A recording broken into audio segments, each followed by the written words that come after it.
I'm Dan Ackerman. I'm the editor-in-chief at Micro Center, and I'm going to show you a few of the reasons why I think this unique in-person hands-on experience is really the best way to check out and to buy tech.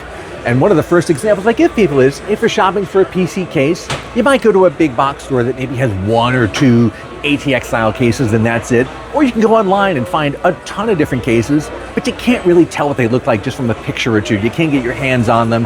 And it's not just the visuals, it's the construction, it's the materials. So I always love to come into a Micro Center and see the gigantic selection of cases that we have here. And it's not just all these cases right here, it's all these cases over here, these cases there, these cases there. And you know, a very real world example is I'm looking to build right now a small form factor gaming PC to hook up to my TV in the living room. I have some old parts sitting around. I got like a 4070, you know, I want to make like a little thing. I'm like, oh, I need a small form factor case. I'm kind of eyeing one of these fractals because a lot of people online recommend these, but I really want to kind of get a sense of it first. I want to feel it. I want to feel how solid it is. You know, I want to make sure that it's going to fit my parts, and being able to actually come here and pick up and touch any of the cases, I think that's a big plus. So if you're building your own PC, you have to pick what your starting point is. Some people want to start with a particular case. Some people want to start with, hey, I want to build a 5090 system, or I want to build a gaming system. But the general ingredients are, you need a motherboard, you need a compatible CPU, usually AMD or Intel. Obviously for gaming machine, you're going to want a graphics card. AMD cards are over here, highlighted in red, of course. NVIDIA cards over here, highlighted in green. And there's not a lot of places you're going to find just rows and rows of 5080s and 5090s in stock virtually all the time. But I think that's one of the cool things of being able to come to Micro Center, is that you can generally find, you know, the card you want, the manufacturer one, because there's a lot of small differences between different manufacturers, even if it's the same card. And then once you add your RAM and your cooling, maybe you want some liquid cooling, you want the cool, colorful case fans with the LED lights and everything. Then once you get everything put together, you can take it on over to the Knowledge Bar, and they'll put the whole thing together, usually same day, or you can just take it home and do it yourself. Or once we have the build and learn service going, you can do the hybrid where they teach you to build it as you're building it, and maybe your next computer you're going to build yourself. And so you guys have everything from low-end, high-end, enthusiasts. Talk to me a little bit about the range of offerings. You know, if you're building your own PC, or even if you're buying one off the shelf, you can definitely get away with spending, you know, a few $100s to start, maybe $400, $500. You put together a very capable system, or you can go total top of the line. You can get an X3D, you know, CPU. You can get a 5090 with that. You can get, these days, if you're going to do a gaming PC, I'd say you definitely start off with a minimum of 32 gigs of RAM. I see a lot of gaming systems now going to 64, and if you want to do any AI work, well then I see a lot of systems, even laptops, going up to 128 gigs of RAM, and then you also have specialty systems like the new NVIDIA DGX Spark, and that's got 128 gigs of RAM, which I think is really going to become the standard for high-end PCs very quickly. Some people are very particular. I'm more of a laptop person, historically, but now I'm all into, my kid actually 3D prints keycaps now and sells them on Etsy. Oh, cool. That's a good market. It's fun. Yeah. But if you're buying, you know, a mouse, a good mouse could be $100, $120 easy. A keyboard, $200, that's not out of the question. So you want to at least have a chance to get your hands on it and be able to see, you know, how it feels. Like a great example is something like, you know what, I know where it is. It's actually over here. I'm going to show you because it just came out. It's the Logitech's MX Master 4, which I think is at the end of this row right here. Pardon me, guys. Thank you. Ooh, there it is. It's like something really new, like the Logitech MX Master 4. That's a mouse that's $120. It's actually a great mouse. I just reviewed it myself, but I want to kind of come over and be able to pick it up and touch it and play with it and make sure that it fits my hand, it's not going to feel awkward. Or if I'm putting together a keyboard, maybe I don't want to buy an off-the-shelf keyboard. I want to get a base, I want to get my own switches, I want to pick how clicky the switches are, I want to pick my own keycaps, I want to swap in different kinds of keycaps, you know, do whatever I want. That ability to customize, you can buy a lot of the stuff online, but you can't really see it and touch it and feel it first. And of course, when you're ready to build your PC, You come get all the parts that you picked out in the BYO department and you bring them right on over here to the Knowledge Bar where they will assemble it for you. Of course, you can always take it home and assemble it yourself. A lot of people like to do that. But what I like about the Knowledge Bar, besides the fact that everyone who works there has to be an expert and have certain certifications, is that everything is right out here in the open. You can actually watch them work on your PC. You can watch them work on other people's PCs. It's not like other places where they take your computer, behind closed doors and you don't know what's going on. So I actually like just frankly watching people work on PCs. I would set up a webcam and just stream that 24/7. I think that would be a cool live stream to watch. People really invest a ton in these because they really want to have that real world driving experience. And you can see a lot of the frames you start with, these are gigantically heavy. I can barely budge this box, but you can go super high end. You can start a little more basic. You don't really need a frame if you don't want to start there, but a lot of people who really want that car experience want to have everything put together. And of course, the giant ultra-wide monitor, which has replaced the old school system, which was like a center monitor, maybe two side monitors. Every Micro Center generally has at least one or two of these sim racing rigs set up all the time, and people love to come and sit down and play with them, and we swap out the parts all the time to keep them updated.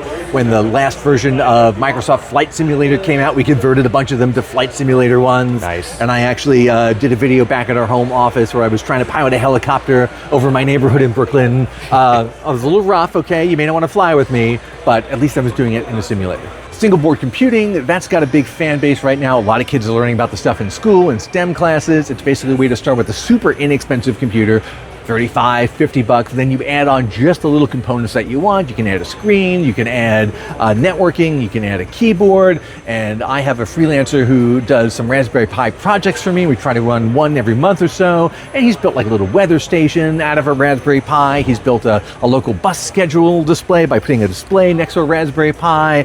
He's even done some AI stuff with Raspberry Pi. So there's a lot you can do and a lot of modularity.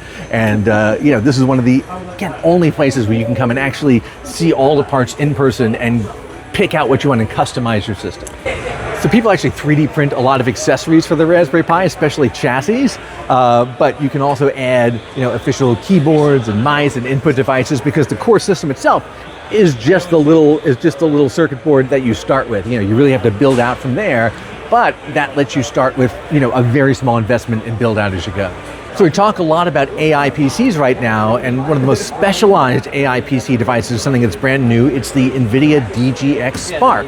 And this is a small, almost Mac Mini sized AI supercomputer. It's not a consumer system. It's not something you actually run the front end of your AI on. It's really more for training and quantizing. But for $4,000, you get NVIDIA's Blackwell chip, you get 128 gigs of RAM, and there's been a shocking amount of interest in this system.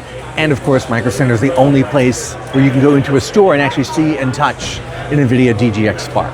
So something like the NVIDIA DGX Spark, that's a very specialized machine. If you're interested in getting into AI development, but you also want something that's going to be, a really powerful computer just for everyday use. Now this is a super high-end example, but like the PowerSpec AI 100, which is Micro Center's own in-house brand PowerSpec, you got an AMD Threadripper, you got a 5090, again, you got that 128 gigs of RAM, so you're going to have a ton of overhead for running these really large local models, and I think that over the next couple of years, you're going to see a big shift with people moving a lot of their AI work from the cloud to local machines for a variety of reasons. Wanting to control the models, wanting to custom train the models, wanting to keep their data and their information away from the cloud systems, not just so it's not used to train other AI things, but also just because you don't want to upload and offload your proprietary data to someone else. You want to keep it all super locked down, and running AI locally is the way you do that, and the way you run local AI very efficiently is to have lots and lots of RAM,